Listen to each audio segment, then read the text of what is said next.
This offseason brought a lot of changes to across the NBA and more specifically the Eastern Conference. Plus, Bleacher Report has the Chicago Bulls starting lineup ranked as the 26th lineup out of the entire NBA. But on today's episode, me and C-Dub are going to talk about that, where they line up, where the ranking was. But more specifically, we're also going to talk about if the Chicago Bulls are at the bottom of the East. We're going to talk about it. And then in today's episode, we're going to talk about Noa Essengue and if he can gain Tiago's trust and how can he do so. But before we talk about it, break it all down, you already know you got to hear the music first.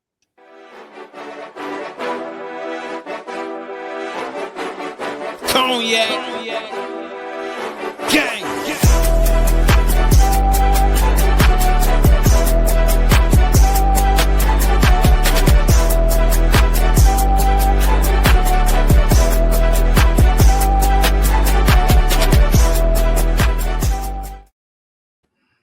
Bulls podcast with the Cognac Boys. I'm Cognac Boy Bobby, and I am with my dog, C-Dub. What's the word? What's the word? Let's get to it, baby. Bulls basketball. Hey, man. If y'all tuned in with us today, make sure you go ahead and hit that like button and subscribe to the channel. We on our way to 20K, and we can reach that any day. But we ask you, don't freeload. You love the content? Join the family. It's lit over here. But hey, C-Dub, let's kick this thing off talking about the Chicago Bulls. Are they at the bottom of the East? Recently, Bleacher Report, they released an article once a majority of the moves were made throughout the NBA, and they ranked all 30 teams starting lineup. The Chicago Bulls came in at 26. This starting lineup, they were behind teams like the Hornets, the Clippers, the Mavs, and the Wizards, just for reference, if anybody wants to check it out. And they were ahead of teams like the Bucks, Nets, Kings, and Grizzlies. First, before we start breaking it down more to the more specific topic on bringing it to the East, what were your thoughts seeing this ranking from Bleacher Report? I thought it was lazy. I thought it was ill-informed. You didn't take into account that the kind of impact that a ready for stardom Caleb Wilson is going to bring to the team. You didn't take into account what type of player that Norman Powell is, what type of jump that Montes Buzelis is going to make in his third season, and how about having an actual defensive stalwart at the center position for the Chicago Bulls. I just think it's very lazy, whoever did this, the reporter. It's just trying to get shit done. Deadlines is a motherfucker. I think I'm okay with it. I'm okay with it. The Chicago Bulls, this is a whole new, you know what I'm saying, new iteration. At least for the starting five, you do have some known commodities in there. So I think there is a case for the laziness. You do have a guy coming off an all-star appearance in Norman Powell. You do have Montes Buzelis, who's a rising player in this league. You know what Nick Claxton is, but some people are going to look at the analytics and say that he's on a decline. People are going to look at Josh Giddey and, just turn an eye to him and whatnot. But honestly, I'm cool with it. I like to be counted out. And at this point, we just haven't seen enough basketball to say, hey, they need to be higher. Now, if you want to make a case for them over the Hornets, okay, cool. Them over the Clippers, okay, cool. But at the end of the day, it is what it is. But I want to switch this and make it more specific, C-Dub, and talk about the Bulls matching up in the Eastern Conference. There was a lot of movement over the East this offseason. You've seen Jaylen Brown go to the Sixers. You've seen LeBron sign with the Sixers. You've seen the New York Knicks pretty much remain the same. And the Detroit Pistons, they made a couple moves, but they're still trying to figure out the Jalen Duren stuff. Giannis went to the Miami Heat. So a lot of different things happen in the East. But right now, how far down are the Chicago Bulls in the East? Do you literally have them at the complete bottom, or do you have them somewhere closer to where they're going to be in that play-in? How are you gauging this? Where are they? Having the Chicago Bulls completely at the bottom of the list in the Eastern Conference is also lazy, and I think is ignorant. They wasn't in the bottom last year. They did not decline. I think they improved as a team. Yeah, the top six is probably sealed when you look at it. When you got Philly and New York and who else you want to put in there? Detroit and the Cleveland and Atlanta, whoever you want to put in there, that's fine. But to put them at the bottom of the list will be unfair, and I don't think that's a wise decision putting them down there or what the Bulls are going to bring to the table. The Bulls are going to bring something that no other team on this in the Eastern Conference has, and that is first of all they're going to have a really really good complementary starting lineup. I think it's very complementary. You got facets of shooting, you got facets of attacking the basket, and you got facets of defense, and you got facets of perimeter defense, shot blocking. You got everything you need for a starting lineup. It's actually a great lineup. But when you talk about the team as a whole and what they can offer and what other teams is going to have a hard time dealing with, it's the four horsemen. They got four 16 guys that can do multiple things and very athletic. And I'm talking about Caleb Wilson, Montes Buzelis, Noah Essengue, and Leonard Miller. We got four horsemen and nobody else does. Hey, I just thought about this. So I'm gonna get on topic, but I want to veer off real quick. Hey, when we was growing up, bro, there used to be a group of five of us, me and the homies. I'm Uh, still cool with the other three, but one of them not cool with no more. But we used to be five of us. This one dude came out of nowhere. Y'all some cool little motherfuckers. I'm gonna call y'all the five deadly venom. I'm gonna call y'all the five deadly venom. That's it's always the unks, bro. The did old you heads. ever watch that? Did you watch that? The Five Nah, Deadly Venoms? bro. You ain't ever watched that? Nah, Go ahead. but dude, funny. But I think that your point is good when it comes down to for sure 6 teams are better than the Chicago Bulls right now. Like there will be some arguments or whatnot, you know what I'm saying, when it comes down to the other stuff. But I still think that the Chicago Bulls, they're gonna have to show a lot of people more so than just the belief that they gotten Absolutely. better. Because I believe we've gotten better. I believe this starting lineup in this team, though there's gonna be some questions about the outside shooting, I believe that we're gonna be all right. And I think that the you don't have to spam threes all game to You do be an not. effective winning team. The Knicks didn't spam threes. They did it within the flow of their offense. They really did a lot of good things and different things, and they scored on all three levels. So I think that if some people are apprehensive about the 3-point shooting, I look at Montes Buzelis, who in his rookie year only had 3 attempts and then went up to 6 attempts and shot basically 35% from the three. He can get better at that. Caleb Mhm. Wilson came in and showed you, hey, I know it's summer league. We take it with a grain of salt, but he showed I could shoot this bitch. Josh Giddey, for what it's worth, has improved as a 3-point shooter. So the Bulls are gonna have some opportunities within their lineup to show and improve. Now we talked about those 6 teams: the Sixers, the Cavs, the Pistons, the Knicks, the Atlantas, and I think that's when you really start having to have your questions. You know what I'm saying? Me right now, I'm not gonna say the Bulls are in the top 8, not right now, but I think they can be on the outside looking in.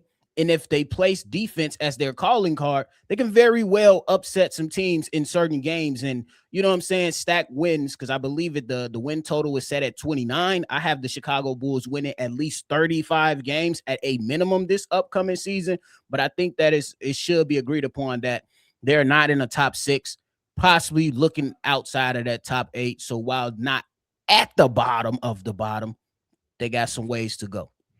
And I just want to add that every season in the NBA, and we're just focusing on the Eastern Conference, it's always the surprise team that you didn't see Facts. coming out of nowhere. Now Yep. there's a lot of candidates for that. You got maybe you do see Washington coming, but you don't see them being at the like really. I don't know. It's Washington is just a confusing team. Washington is a You want to question mark. believe in them, but you want to believe in their doctors more than you believe in them. Um, but there's always a team like Detroit from last year, and maybe the Bulls won't have the same effect as Detroit going all the way to the top of the Eastern Conference, but they could still come in and be what 6 seed and be a surprise for Yeah. the season.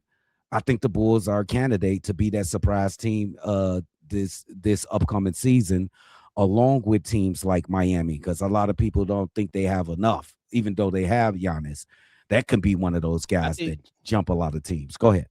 Oh, that's what I was going to ask you because right now the 6 for sure teams, and stop me when you disagree. For sure, the 6 teams is Sixers, Cavs, Pistons, Knicks, Atlanta, Orlando. For sure. Yeah. Then we got to talk about Miami. I want to start with them. We know Bam is good. We know Giannis is good. Who's the point guard? Can Davion Mitchell orchestrate an offense? I'm not too sure about that. And I'm gonna disagree with you. I like Davion Mitchell. He's like really him. good. He averaged almost damn near a double last year. He was at the top 5 in assists last year. I think he can control off. He's really, really good. And he's a great defender at the point guard position, one of the top. Yeah. I wouldn't sell him short like that. So would he be in that, would the Heat be in that 7 spot for you then? That's fine. I ain't got a problem with that. So now the loss of LaMelo might hurt. Oh, that's gonna hurt the Charlotte Hornets. It's gonna hurt. We know what Kobe White looked like as a point guard. We know this. Yep. Can he elevate that team well enough to where they could be on the same level as last year? I'm not too sure. You seen it in Chicago? I did not. Can he score? Absolutely. Yes. But run that offense and orchestrate that offense to that level, I'm not sure. So that's something I got to see. When you talk about the Indiana Pacers, they do have a Zubac. They do have a Halliburton, which is, you know what I'm saying, not bad. And they're going to have Pascal. They good. But how will Hallie return? Because we watched Jason Tatum return earlier than Hallie, so it's probably a difference in that. And then that's something we're going to be having questions about. Yeah. You know what I'm saying? And then Toronto, I think they're going to be solid. A lot of depends on Kawhi. He's not going there. He's not there. He's not there. They ain't going to get it done, nephew. He's not there. He's not there. I mean, they're not a bad team, but he's not there. Are you judging without Kawhi? He's not there until he gets there, until this investigation gets right. I'm not saying he's going to be there. I think let's just do it. Let's just do it, though. They get Kawhi. Something's going to happen. Either he's not going to be able, he's going to be in jail or whatever the fuck it is, or he's going to be on the team. Let's just assume he's on the team. What will you put them? Would you put them in the top 6? I honestly got him above the Bulls right now. Without Kawhi. Without Kawhi. Yeah, this is a playoff team. Why? Why so? And Brandon Ingram is still there. Scotty Barnes is still a good player. Okay. I ain't gonna argue that. So, yeah. It's tough decisions, bro. I think it's question marks with all these teams. We just gonna have to figure it out. Right now, if you ask me to put it on wax today, I had the Bulls probably in that 10 spot. Not even gonna lie to you, bro. That's fair. But you're not stuck in that 10 spot. You're not. Because we know every guys get, because what are the Boston Celtics gonna do? Right. Jaylen Brown showed you we can get to the playoffs with me. Jason Tatum. You ready? Your turn. Are you ready? Your turn. Bro, cue the music. Anything you can do, I can do better.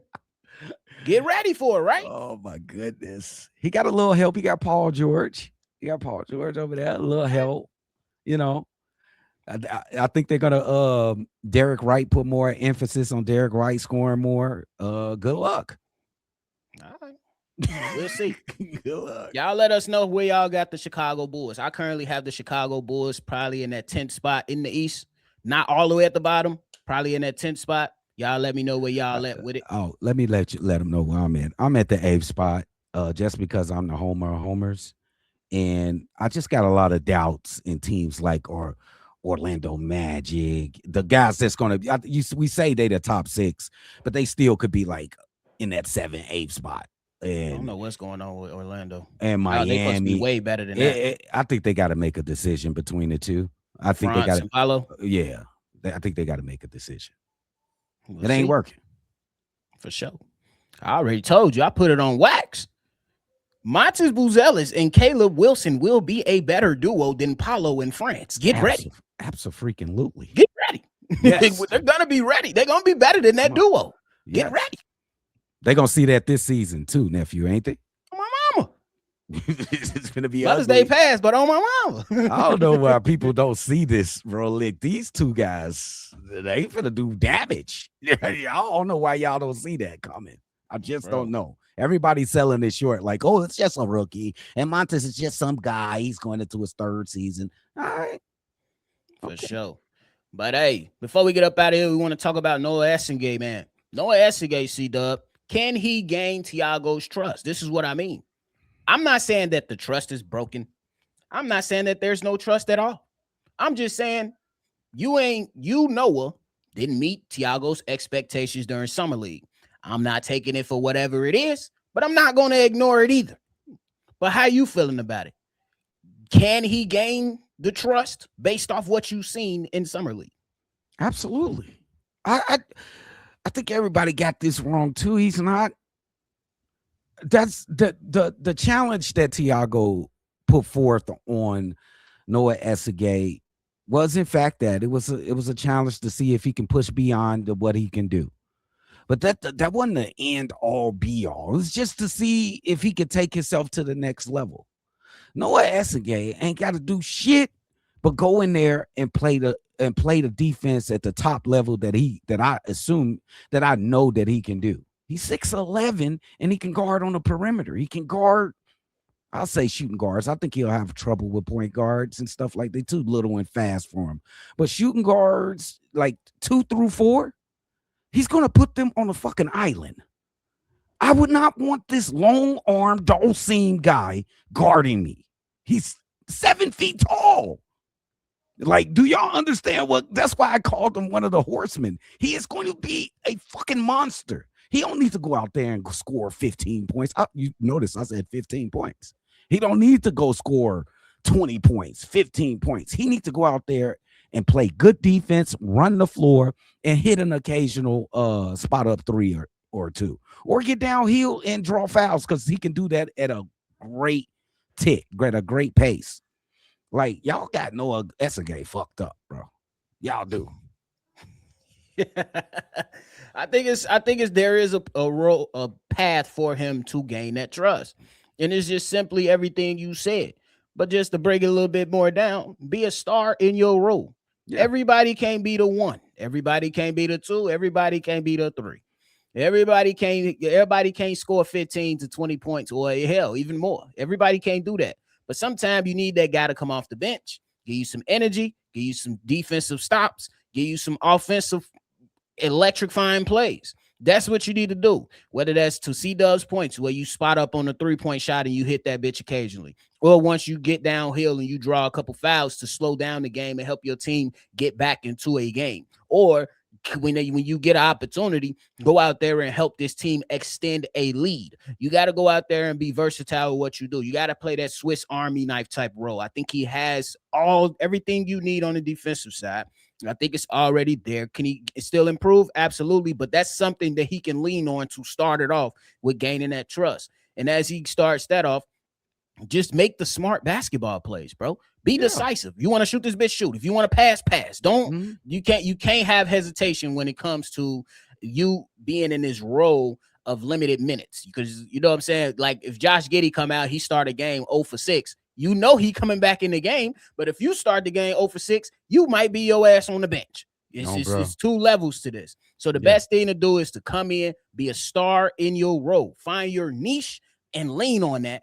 And he should be fine. That's how you gain the trust. But C-Dub, the question I got to ask is, how much do you take into the injury that happened to him last year and his youthfulness into this equation? I don't take anything into it. He's a kid. They got mutant. They like Wolverines. They like mini Wolverines. He's still a kid. He's 19. He's still a teen. He's going to be okay. I don't care about that. Ain't even about no yak. Yeah, he ain't got no yak yet. And I just wanted to say this, going back to our last segment. Let's talk about what's on each of these players' plates, and when in regards to Noah Essengue. When you look at Josh Giddey's plate, I think he has the fullest plate. He has to make sure the offense runs right. He's the quarterback of the Chicago Bulls. He has the biggest plate. Noah Essengue ain't he got a saucer. You're going in there and you're going to play defense. Motherfucker got a ladle. You know what I'm saying? ain't gonna have that Talking much about. responsibility, bro. Y'all just put too much on Noah, bro. Yeah, I think, like I said, bro, just be a star in your role. That's all it Yeah, comes that's down it. to, bro. You don't need to do nothing fancy. Don't need to do nothing crazy. Go in, get you some points, provide the team with some energy and effort, because that's what's gonna make you stand out. That Yep. defense you got, energy and effort. That Yep. should be the three things we focusing on right now. Yep. Then you can start adding in, okay, now I'm going downhill. Obviously, that's gonna have to be a part of it with the energy and effort, but you got some things to lean on that can help you garner some of these minutes, bro. Yeah, you gotta just look. What are you selling? Josh Giddey, I'm selling. I could average a triple-double any fucking season, anytime. Caleb Wilson, what you selling? Athleticism, length, 6'10". I could shoot it. I just showed you I could shoot it. And I'm just elite when it comes to around the basket. Montes, y'all know him. Similar like Caleb. Now, Noah's, what he's selling is defense and length. That's what he's selling. Oh, bro. Oh, bro. That's it. That's all, man. So hopefully, Joakim Noah, one of the, you know what I'm saying, one of my favorite Bulls player of all time, is his mentor. Hopefully, been speaking a lot with him. And like, sometimes you can listen to your mentor, but you don't really listen. Like, and you hear him, but you're not listening. Mm-hmm. You need to listen. And then push that shit out onto the motherfucking court. Because Joakim Noah wasn't scared of nobody. And that's what we need to see from Noah. I ain't saying you got to be exactly like him, but you got to find your own way to impact the game is what I'm really mean. Find your own way to impact the game, because if you a negative, if you a liability out there, you will not get minutes. You will not. He won't be. You sending him down to the G League? No. You ain't sending him to the G League? He going to destroy the G League. Well, let his ass go destroy some more to build some confidence. For maybe what? For how long? Just a couple games here and now. No, I don't want that.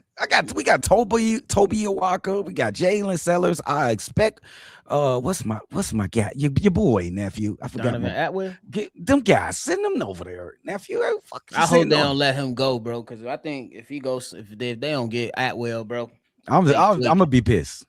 I am. I ain't gonna lie. Yeah, be highly upset. You need a 3-point specialist, bro. Yes, bro. And if let's just say you can't, we need some energy. We down 10-30 in the first quarter.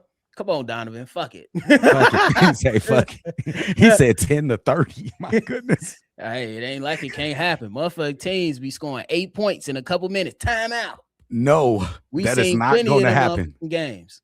We seen plenty of them games, bro. We did. This ain't them old Chicago Bulls team. No way are we going down 30-10 to start a game. No. Okay, what about 20-10? Okay. Donovan Atwell ain't coming in. That's why I made it more dramatic.